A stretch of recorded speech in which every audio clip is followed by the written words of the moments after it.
Dinala sa Philippine Heart Center si Pastor Apollo Kibuloy para magpa-check up. Ayon sa kanyang abogadong si Attorney Israelito Torion, inaprubahan ng Pasig RTC Branch 159 ang hiling ng kampo ni Kibuloy na medical furlough.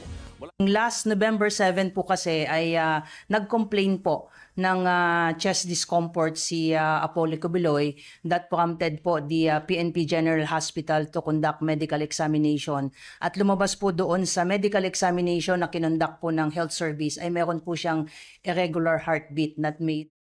So, may diferensya ang puso ni Pastor Apollo Kibuloy. Dito, booking na naman yung claim niya na maliban na siya ang appointed son of God, ano daw? Pag di kayo dumaan sa akin, hindi kayo pupunta sa langit. At pinaniwala nga yung mga miyembro niya na hindi siya mahuli nang hinahanap siya sa PNP. Bakit nasa langit na daw? At daming naniniwala na glorified body si Pastor Apollo Kibuloy. Pero sa kalagayang may sakit siya, ito'y palatandaan na booking ang claim niya na nasa glorified body na siya. Bakit? Tatalakayin natin. Kumusta? Muli ito yung lingkod na Wendell Talimo makasama ninyo sa pagkakataong ito. At huwag kalimutan na pindutin ang like sa ating live. At kung bago lang kayo, huwag din kalimutang mag-subscribe at pindutin ang bell button para updated kayo, mag-comment at i-share ninyo. Tatalakayan natin itong napaulat na nadala sa ospital si Pastor Apollo Kibuloy. No, ito palatandaan na booking siya sa kiniklaim niya at pinaniwala niya na nasa glorified body na itong self-proclaimed appointed son of God. Bakit? Dahil batay sa Biblia, ang glorified body, alam nyo ba, merong 4 na katangian kung ano yung glorified body. Una, yung impossibility. Ano yung impossibility? Freedom from sickness, the ability not to suffer. Glorified na. Pangalawa, yung subtlety. Ano yung subtlety? Yon ang ability to penetrate what is the impenetrable to the mortal body. At pinaniniwala yan ni Pastor Apollo Kibuloy nung sinabi niya na hinanap siya sa mga pulis, galing siya sa labas, pumasok na lang umano siya, di siya nakita. Pero ito'y mariing pinabulaanan talaga ni General Torre. Nandun lang umano sa loob, di na nakalabas. Dahil ang taktika nila ni General Torre, di pwedeng makapasok at makalabas hanggang di mahuli si Pastor Kibuloy. So, ikatlo na katangian sa tinatawag na glorified body, yung tinatawag na agility. Ano yung agility? The ability to under the control of the glorified soul. At yung pang-apat na katangian sa tinatawag na glorified body ay yung tinatawag na clarity. Kaya nga, kahit mga santo makarinig sa ating panalangin, no? Meron ng clarity. Bakit? Ano yung clarity? The ability to participate in glory and overflow with the soul's radiance. Yun ang mga katangian sa tinatawag na glorified body. So, ngayon, napaulat na si Pastor Apollo Kibuloy na hospital daw at sabi ng kaniyang abogado, iwan ko kung pagtakpan ba ang kanyang sakit, ay normal lang ito na check up daw. Dinala sa Philippine Heart Center si Pastor Apollo Kibuloy para magpa-check up. Ayon sa kanyang abogadong si Attorney Israelito Torion, inaprubahan ng Pasig RTC Branch 159 ang hiling ng kampo ni Kibuloy na medical furlough. Mula sa PNP Custodial Center, dinala kaninang umaga si Kibuloy sa Philippine Heart Center. 3 araw ang binigay na furlough kay Kibuloy para makapagpatingin sa doktor. Nilinaw ni Torion na normal na check-up lamang daw ito. Pero iba naman ang inilabas na pahayag ng PNP. Sa check-up ng PNP Hospital, nakitaan talaga ng diferensya yung puso ni Pastor Apollo Kibuloy. Last November 7 po kasi ay nag-complain po ng chest discomfort si Apollo Kibuloy that prompted po the PNP General Hospital to conduct medical examination. At lumabas po doon sa medical examination na kinonduct po ng health service ay meron po siyang irregular heartbeat that may be considered as life-threatening. So just to make sure po na hindi po malalagay sa alanganin po yung kanyang buhay po at yung kanyang medical condition po ay minarapat po. So nag-undergo po siya doon ng further tests like 2D echo, stress test, blood chemistry, and other heart-related examination and assessments. Limited yung po pwede pong dumalaw sa kanya. Hindi po pwedeng hanggat andoon po siya sa Philippine Heart Center ay kahit sino ay pwedeng dumalaw. That is a restricted area. Meron tayong security personnel na nagbabantay doon po sa labas ng kanyang hospital room at even yung ating mga medical doctors from PNPGS is also monitoring daily yung kanyang activities and even yung mga medical examination being conducted on him po. Okay, ano sa palagay ninyo? Di kaya ito estratehiya o strategy ni Pastor Apollo Kibuloy para makamit yung hiniling nila sa korte na hospital arrest? Di po ba yung hospital arrest at hinihiling pa nila na dapat doon gawin sa Davao daw? Meron tayong katanungan diyan, pangwalo na itong Busis ng Masa, mga kapatid, no? Sa una hanggang ikapitong Busis ng Masa natin, nangunguna pa rin yung no sa katanungan nating, ibuboto ba ninyo si Pastor Apollo Kibuloy sa pagkasenador? Iyon ang katanungan natin. At ngayon, ika-8 bisis na ito. So, nangunguna pa rin sa ngayon ang no. So, sabi ni Antonio Cabido, kung mahirap pa yan, hayaan lang yan. Mayaman man, doon ipa-check up. So, yun ang kaniyang pahayag. So, may inilabas na larawan ang PNP sa pag-check up kay Pastor Apollo Kibuloy. At ito ang larawan niya. So, sa PNP ito, na inilabas ng dinala siya sa ospital sa Philippine Heart Center. So, ito, naka-blurred ang inilabas nila na larawan kay Pastor Apollo Kibuloy. So, sa karamdaman niya, ito'y nagiba ang claim niya na glorified body na si Pastor Apollo Kibuloy. Dahil ang glorified body, hindi yan magkakasakit. Okay? At maliban sa claim niya na glorified body, kung maalala ninyo, kahit nga si Vice President Sara Duterte noon, sinabi niya, nang hinahanap pa si Pastor Apollo Kibuloy, nasa langit na daw. No? At ganon din ang pahayag na inilabas sa miyembro ni Pastor Apollo Kibuloy nang nanawagan ito kay General Torre noon na mahirap na ninyong hanapin si Pastor Apollo Kibuloy dyan sa loob dahil nasa langit na siya. So marami talagang naniniwala sa ganyan, mga kapatid, no? Na claim naniniwala talaga sa pahayag ni Pastor Apollo Kibuloy at yung total obedience nila dahil kung di sila sumusunod, abay, nanganganib na mamamatay. Oh, I will kill you if you will not obey me. Kadalasan sa simbahan tayo'y mga simbahan ay nagdepende sa suporta ng mga kaanib nito. Pero wala namang ibinibigay 10%. Maliban lang sa simbahan ni Pastor Apollo Kibuloy, tithing talaga. Ano yung tithing? Yun ay 10% talaga. No?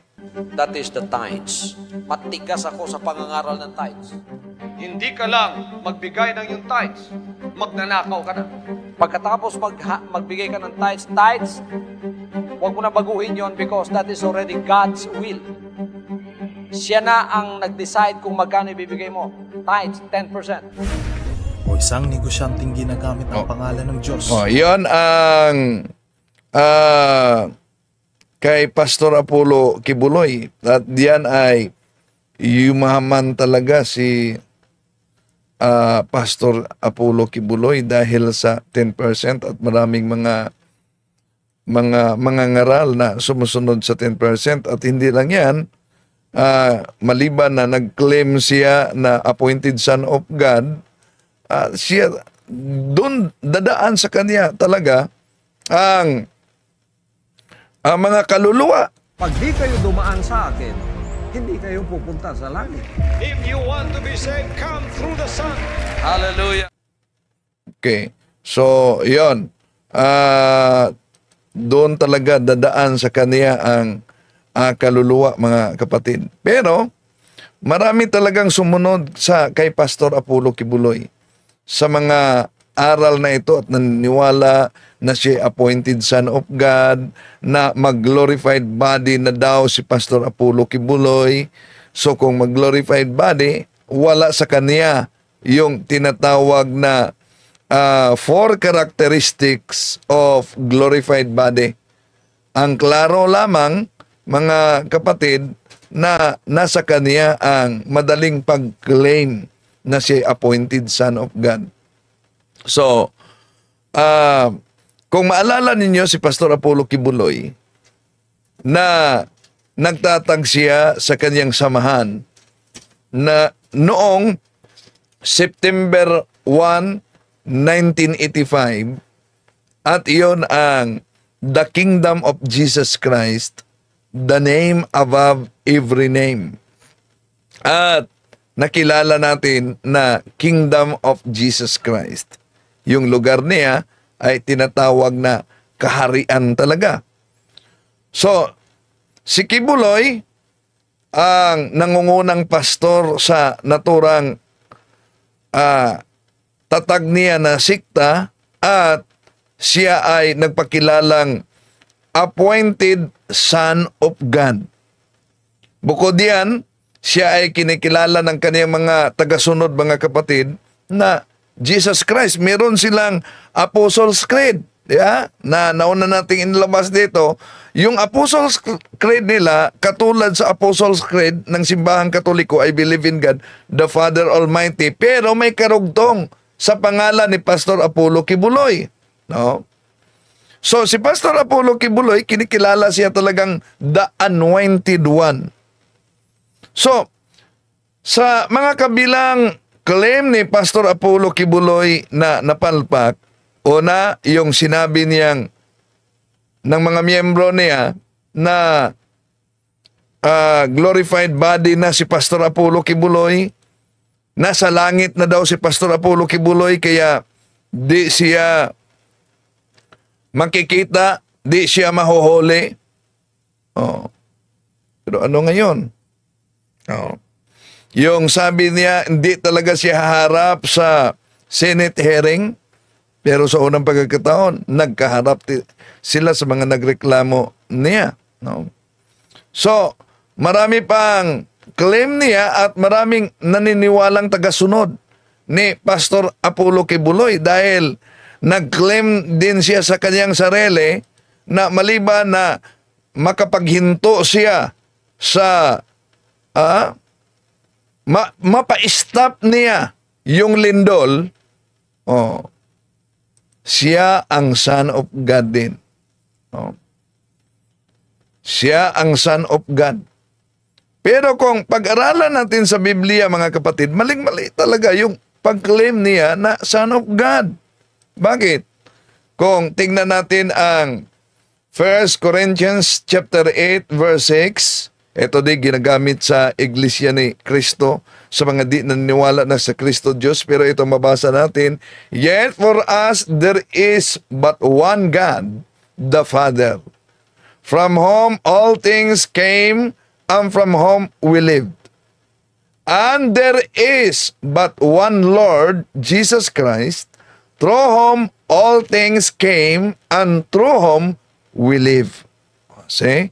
Napakalinaw ang mabasa sa Biblia, mga kapatid, na meron lamang tayong iisang Panginoon. Kung ang argumento ng mga anti-divinity of Jesus Christ diyan sa 1 Corinthians 8:6 na merong iisang Diyos ang Ama, therefore ang ating Panginoong Hesus ay di pwedeng Diyos dahil iisa lang ang Diyos, o na hindi man nagturo tayo na may dalawang Diyos o tatlong Diyos. May iisang Diyos, tatlong persona. Pero may karugtong talaga sa unang 1 Corinthians chapter 8 verse 6. Anong sabi? Na may iisang Panginoon lamang, si Hesukristo. Kung sinabing iisang Panginoon lamang, ibig ba sabihin na ang Ama ay hindi na din magiging Panginoon? So, yun, tinatalakay na natin yan sa pagribat natin kaugnay sa di naniniwala sa pagka-divinity ng ating Panginoong Hesukristo. So, pero malinaw na sabi sa naturang talata, may iisang Panginoon, the one and the only. Natural na lamang, mga kapatid. Pag sinasabing the one and only, meron pa bang kasunod tulad ni Pastor Apollo Kibuloy? Dahil kung tingnan natin ang Revelation chapter 22 verse 13, ito mabasa natin, I am the Alpha and the Omega, the first and the last, the beginning and the end. See? At kung sinabing siya ang Alpha and Omega, sino yan? Walang iba kundi ang ating Panginoon Jesucristo. Siya ang Alpha at ang Omega, ang una at huli, ang simula at ang wakas. Kaya mali po ang claim ni Pastor Apollo Kibuloy, mga kapatid, na siya yung huli. Yung claim niya na pagpapahayag, ang Diyos ay nagpahayag sa laman sa pamamagitan niya, maling-mali yan. Di ba? At daming nadala at nauto sa claim ni Pastor Apollo Kibuloy, lalo na yung sinabi niya na glorified body na daw siya. So kapag sinabing una at huli, ibig ba sabihin may kasunod pa? Natural wala na, di mo ba? Dahil kapag sinasabing una at huli, mga kapatid, ibig sabihin the only one, iisang Kristo lamang. At wala ng kasunod. Kung meron mang kasunod, yon ang babala ng ating Panginoong Hesus sa San Mateo Kapitulo 24, versikulo 5. For many shall come in my name, saying, I am Christ, and shall deceive many. Nako, napakapiligro yan. No? Iisa lamang ang Panginoong Hesukristo. Kaya sinabi ng kaniyang apostol, mga kapatid, na maraming darating, maraming darating magsilitawan na mga bulaang Kristo. Ano ang layunin? Upang iligaw umano ang marami. At mismong si San Pedro ang nagsabi diyan, mga mahal kapatid. Sa ikalawang Pedro, Kapitulo 3, versikulo 4, Kapitulo 2, versikulo 3, tuloy natin sa 4. Sa kanilang kasakiman, lelinlanin nila kayo sa pamamagitan ng kanilang aral na kathang isip lamang. Matagal nang nakahanda ang hatol sa kanila at ang pupuksa sa kanila ay hindi natutulog. Hindi pinatawad ng Diyos ang mga anghel na kasama na nagkasala. Sila'y itinatapon sa impyerno kung saan sila'y iginapos sa kadiliman upang doon hintayin ang araw ng paghukom. At hindi lang yan mga kapatid, maliban na ang mga demonyo'y itinapon sa impyerno, meron ding mga sikta na sa demonyo. Bakit? Tingnan yung ikalawang Pedro o ikalawang Korinto, Kapitulo 11, 12, 15. Di ba? Yan talaga. Na may mga lilitaw na mga bulaang mga ngaral. Kaya mag-ingat mga kapatid. Kaya yung claim ni Pastor Apollo Kibuloy na siya ang self-proclaim, siya ang appointed son of God, claim lang yan niya. Pero sa pamamagitan ng kaniyang aral, lalo na 10%, diyan ay sumagana ang buhay at kaharian ni Pastor Apollo Kibuloy. Oh, I will kill you if you will not obey me. Delikado yan, no? Yung claim niya na I will kill you if you will not obey me. Pag di kayo dumaan sa akin, hindi kayo pupunta sa langit. If you want to be saved, come through the sun. Hallelujah. No, so ngayon mga kapatid, may katanungan tayo dyan. Pwede ninyong bubuto, lalo na yung mga miyembro ni Pastor Apollo Kibuloy. Nangunguna pa rin dito ang no, dahil si Pastor Apollo Kibuloy ay tumakbo sa pagkasenador. So ang katanungan, ibubuto ba ninyo si Pastor Apollo Kibuloy? Sabi sa no daw. So, ang sabi ng abogado ni Pastor Apollo Kibuloy ay check-up lang. Normal na check-up. Pero iba ang paliwanag ng PNP dahil sa kanilang pag-check-up, nakitaan talaga may diferensya sa puso si Pastor Apollo Kibuloy. Kaya dinala sa Philippine Heart Center si Pastor Apollo Kibuloy. Pero gwardyado ngayon. Di basta-basta makapasok daw ang sinuman sa room ni Pastor Apollo Kibuloy. Last November 7 po kasi ay nag-complain po ng chest discomfort si Apollo Kibuloy that prompted po the PNP General Hospital to conduct medical examination.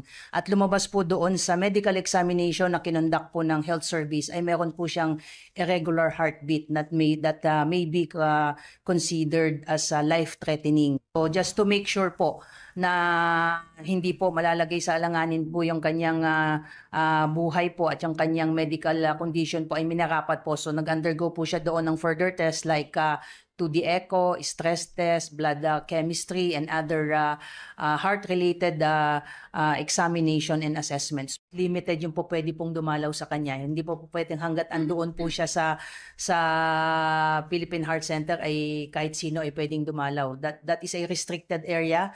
Meron tayong security personnel na nagbabantay doon po sa labas ng kanyang hospital room at even yung ating mga medical doctors from PNPGS is also monitoring daily yung kanyang activities and even yung mga medical examination being conducted on him po. So ano kaya sa palagay ninyo, comment down below mga kapatid, ito ba'y estratehiya sa kampo ni Pastor Apollo Kibuloy para mag-grant yung matagal nang hinihiling nila na hospital arrest? Pero hanggang 16 lang umano, ilabas na si Pastor Apollo Kibuloy. hanggang 16, November 16, ilabas na si Pastor Apollo Kibuloy.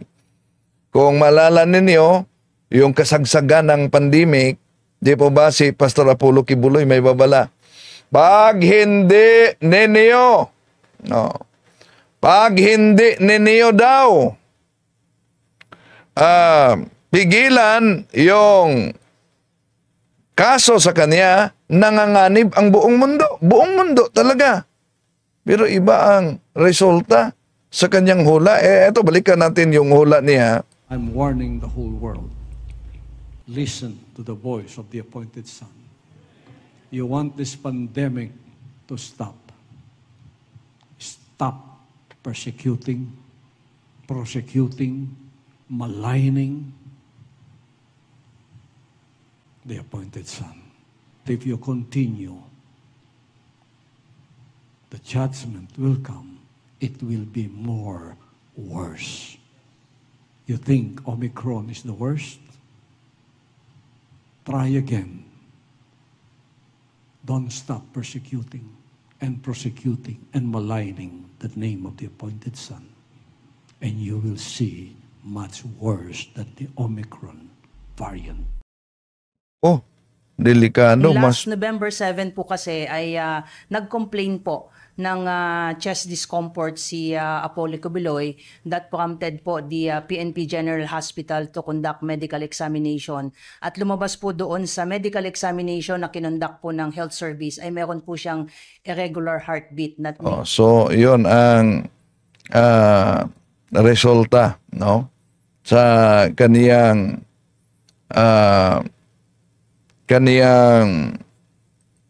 hula, mga kapatid. Kung maalala ninyo, meron pang apo ni Pastor Apollo Kibuloy na nag-witness doon sa Senado na grabe talaga ang ginawa ni Pastor Abuloy. Kibuloy pala. Paano mo naging lolo si Apollo Kibuloy? Bali po yung kapatid ni Pastor Kibuloy, is lola ko. Yung anak niya, yun yung tatay ko. Sa murang edad ay parang pinilit ka rin mag-beg, malimos? Bali, nagsimula po ako sa Kingdom of Jesus Christ. Nagsimula po akong nakapasok. 12 years old po ako.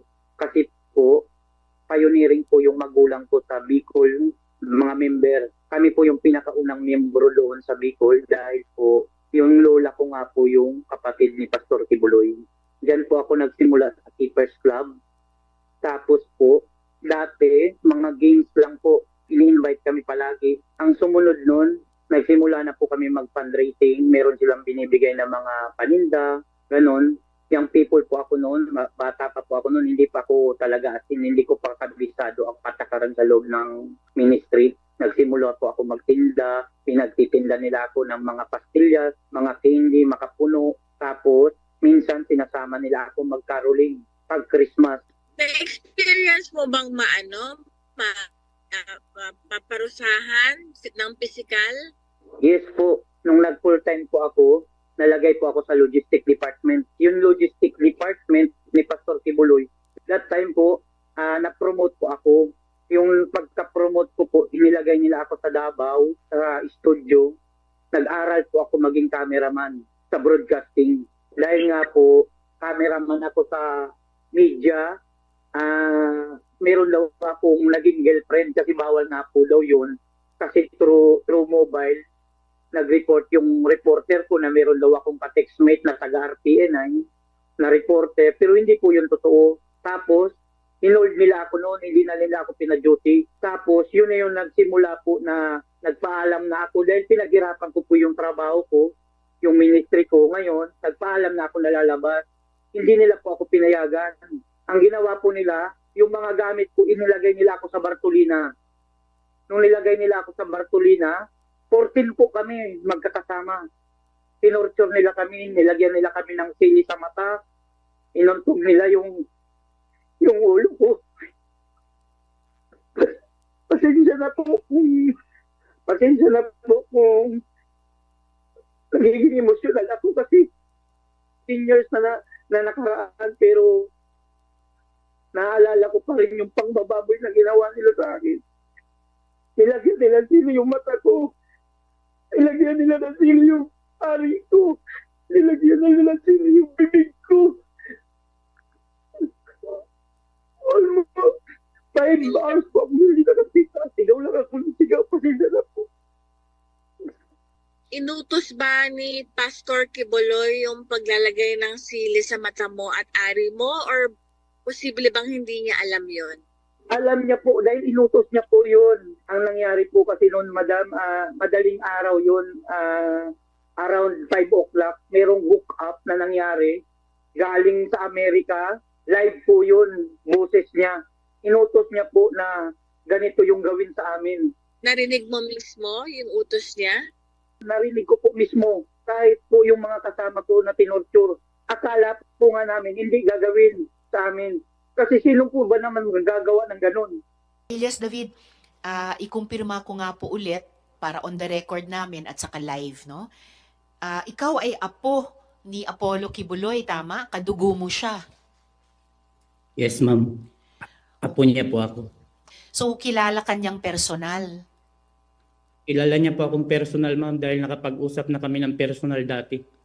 Nakapag-usap kayo ni Pastor Quiboloy, kilala kanyang personal, binanggit niya ikaw by name dun sa hookup, pero hindi mo sigurado kung alam niyang ikaw ay apo niya.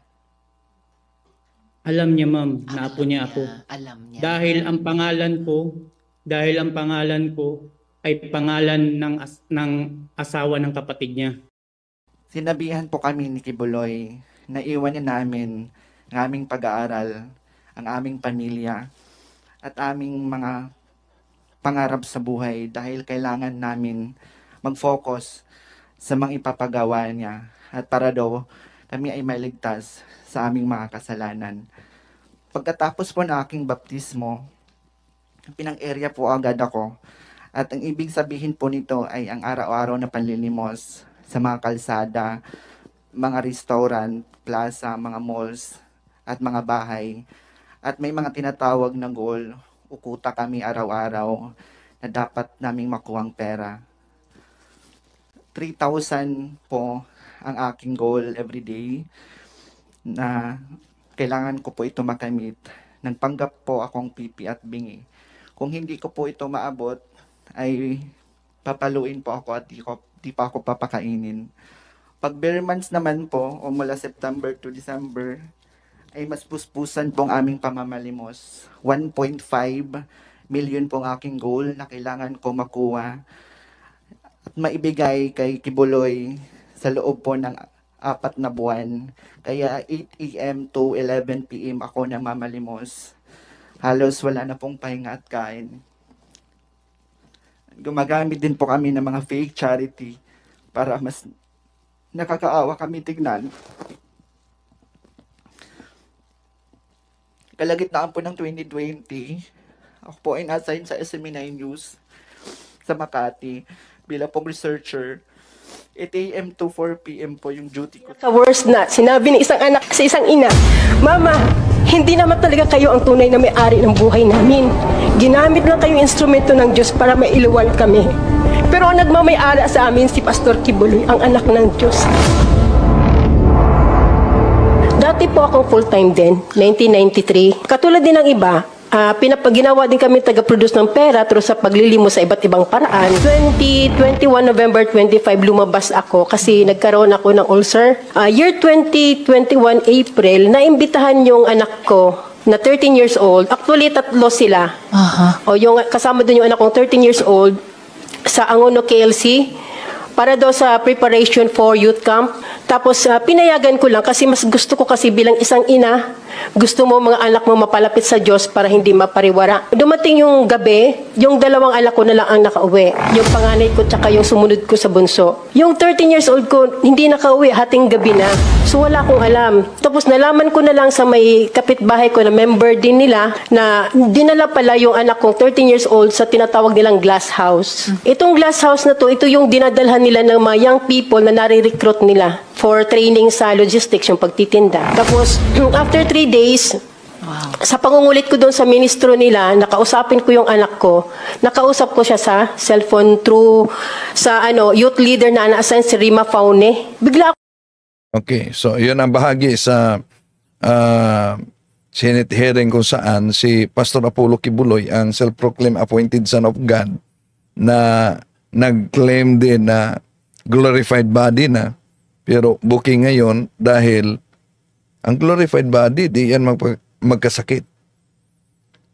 Malinaw lang mga kapatid na ang lahat na ito, ang pagiging appointed son of God, ang pagiging glorified body, siya ang may-ari sa kaluluwa, pinahinto na ang lindol, yun ay pag-aangkin lamang.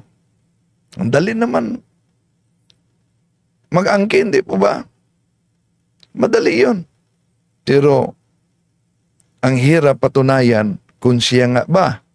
Dahil batay sa Biblia, San Mateo Kapitulo 24:5, San Mateo 24:24, daming lilitaw sa pangalan ng ating Panginoon Jesucristo para mandaya.